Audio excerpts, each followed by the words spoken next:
Iran ಮತ್ತು Israel ಮಧ್ಯೆ ನಡೀತಾ ಇರ್ತಕ್ಕಂಥ ಯುದ್ಧ ಸದ್ಯ ಸಿಲಿಂಡರ್ ಅಷ್ಟೇ ಅಲ್ಲದೆ ಅನ್ನದಾತರಿಗೂ ಕೂಡ ಸಂಕಷ್ಟ ತಂದೊಡ್ಡಿರ್ತಕ್ಕಂಥದ್ದು. ಯಾಕಂತಂದರೆ ರಾಷ್ಟ್ರಗಳಲ್ಲಿ ನಡೀತಾ ಇರ್ತಕ್ಕಂಥ ಈ ಯುದ್ಧ ಏನಿದೆ ಸಂಪೂರ್ಣವಾಗಿ ಸಾಕಷ್ಟು ಏನು ಅಂತಂದರೆ ಈಗಾಗಲೇ ವಿಮಾನಯಾನ ಸೇರಿದಂತೆ ಸಾಕಷ್ಟು ಏನು ಟ್ರಾನ್ಸ್ಪೋರ್ಟ್ ಸೇವೆ ಇತ್ತು ಅದು ಬಂದ್ ಆದಂಥ ಪರಿಣಾಮ ಸದ್ಯ ರೈತರಿಗೂ ಕೂಡ ನೇರವಾಗಿ ಎಫೆಕ್ಟ್ ಬೀರಿರ್ತಕ್ಕಂಥದ್ದು. ಯಾಕಂತಂದರೆ ಸಾವಿರಾರು ಟನ್ಗಷ್ಟಲೆ ಏನು ಅಂತಂದರೆ ಇಲ್ಲಿಂದ ಗಲ್ಫ್ ರಾಷ್ಟ್ರಗಳಿಗೆ ದುಬೈ, ಸೌದಿ ಅರೇಬಿಯಾಗೆ ಏನು ಕಲ್ಲಂಗಡಿ ರಫ್ತಾಗ್ತಿತ್ತು ಅದು ಸಂಪೂರ್ಣವಾಗಿ ಏನು ಅಂತಂದರೆ ಬಂದ್ ಆದಂಥ ಪರಿಣಾಮ ಇಡೀ ಏನು ಅಂತಾರೆ ಕಲ್ಲಂಗಡಿ ಬೆಲೆ ಏನಿದೆ ಪಾತಾಳಕ್ಕೆ ಕುಸಿದಿದೆ. ಹೀಗಾಗಿ ರೈತರು ಕೂಡ ಅಳಿದುಳಿದ ಏನು ಬೆಲೆಗೆ ಏನು ಅಂತಾರೆ ಸದ್ಯ ಕಲ್ಲಂಗಡಿಯನ್ನು ಮಾರಾಟ ಮಾಡ್ತಿದ್ದಾರೆ. ಯಾಕಂತಂದರೆ ರಂಜಾನ್ ಮೊದಲ ವಾರದಲ್ಲಿ ಏನು ಇದೇ ಕಲ್ಲಂಗಡಿ ಕೆಜಿಗೆ 24 ರೂಪಾಯಿಗೆ ಹೋಗಿತ್ತು. ಆದರೆ ಯಾವಾಗ ಏನು ಇರಾನ್ ಮತ್ತು ಇಸ್ರೇಲ್ ಮಧ್ಯೆ ಯುದ್ಧ ಆರಂಭ ಆಯಿತು ಆವಾಗಿನಿಂದ ಏಕಾಏಕಿ ಏನಂತಂದರೆ ಕೆಜಿಗೆ 4 ರೂಪಾಯಿ ಕುಸಿದಿದ್ದು ಸದ್ಯ ಏನು ಅಂತಂದರೆ ರೈತರು ಕೂಡ ಸಾಕಷ್ಟು ಸಂಕಷ್ಟದಲ್ಲಿದ್ದಾರೆ. ಯಾಕೆಂತಂದರೆ ಲಕ್ಷಾಂತರ ರೂಪಾಯಿ ಸಾಲ ಸೂಲ ಮಾಡಿ ಏನು ಅಂತಂದರೆ ಕಲ್ಲಂಗಡಿ ಬೆಳೆದಿದ್ದರು.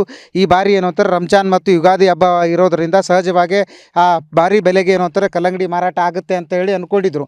ಆದರೆ ಸದ್ಯ ಈ ಎರಡೂ ದೇಶಗಳ ಮಧ್ಯೆ ನಡೀತಾ ಇರ್ತಕ್ಕಂಥ ಯುದ್ಧ ಏನಿದೆ ಅದು ಭಾರತದ ರೈತರಿಗೂ ಕೂಡ ಸಾಕಷ್ಟು ಸಂಕಷ್ಟವನ್ನು ತಂದೊಡ್ಡಿದ್ದು. ನೀವು ಕೂಡ ಆ ದೃಶ್ಯದಲ್ಲಿ ನೋಡ್ಬೋದು ಯಾವ ರೀತಿ ಅಂದರೆ ಕಲ್ಲಂಗಡಿ ಸಾಕಷ್ಟು ಫಲವತ್ತಾಗಿ ಬೆಳೆದಿರ್ತಕ್ಕಂಥದ್ದು ಮತ್ತು ಸಾಕಷ್ಟು ಏನು ಅಂತಂದರೆ ಈ ಬಾರಿ ಮಾರುಕಟ್ಟೆಗೆ ಏನು ಕಲ್ಲಂಗಡಿ ಬರಬೇಕಿತ್ತು ಅದೆಲ್ಲವೂ ಕೂಡ ಸಾಕಷ್ಟು ಪರಿಣಾಮಕಾರಿಯಾಗಿ ಬಂದಿತ್ತು. ಆದರೆ ಸದ್ಯ ರೈತರಿಗೆ ಬೆಲೆ ಸಿಗ್ತಿಲ್ಲ ಅನ್ನುವಂಥದ್ದೇ ಗೋಳಾಗಿರ್ತಕ್ಕಂಥ. ಖುದ್ದು ನಮ್ಮ ಜೊತೆ ರೈತರಿದ್ದಾರೆ, ಏನು ಹೇಳ್ತಾರೆ ಮೊದಲು ಯಾವ ರೇಟಿಗೆ ಮಾರಿದ್ರು ಈಗೇನಿದೆ ಅಂತ, ಈ ಯುದ್ಧ ಸ್ಟಾರ್ಟ್ ಆಗೋದಕ್ಕಿಂತ ಮುಂಚೆ ರೇಟ್ ಏನಿತ್ತು ಈಗೇನಾಗಿದೆ ಅಂತ? ಸರ್ ಯುದ್ಧ ಸ್ಟಾರ್ಟ್ ಆಗಿದ ಮುಂಚೆ 23 ರೂಪಾಯಿ 25 ರೂಪಾಯಿ ರೇಟ್ ಇತ್ತು ಸರ್. ಈಗ ಸರ ಯುದ್ಧ ಒಂದು ಶುರು ಐತ್ರಿ ಸರ, ಯುದ್ಧ ಶುರು ಆಯಿತು ಈಗ 5 ರೂಪಾಯಿ ಕೆಜಿ ನಡ್ತಾಯಿದ್ರಿ ಸರ್. 5 ಎಕರೆ ಹಚ್ಚಿದೇವ್ರಿ ಸರ್, 6 ಲಕ್ಷ ಲಾಗೋಡಿ ಐತಿ. ಅದರ 1 ಲಕ್ಷನೂ ಬರ್ತಾ ಇಲ್ಲ ಸರ್. ಹಾಂ ರೀ ಸರ್. ಅಲ್ಲಿಗ ಈಗ ಹೆಂಗೆ ತೊಳಕತ್ತಾರ ರೀ, ನಿಮ್ದು ಎಷ್ಟು ಲಾಸ್ ಆಗ್ತದೆ ಈಗ ಸರ್ 5 ರೂಪಾಯಿ ಕೆಜಿ ತೊಲತ್ತಾರ ಸರ್. ನಮ್ದು 1 ಲಕ್ಷ ಬರ್ಬೋದು ರೀ ಸರ್ ಎಲ್ಲ ತೆಗ್ದು. ಇನ್ನು 5 ಲಕ್ಷ ಲುಕ್ಸಾನ್ ಆಗ್ಯದ ರೀ ಸರ್ ನಾವು ಹಾಕಿದ ಬಂಡವಾಳ ರೀ ಸರ್. ಅಲ್ಲಿ ಎಷ್ಟು ಎಕರೆ ಮಾಡಿದ್ರಿ? 5 ಎಕರೆ ಸರ್.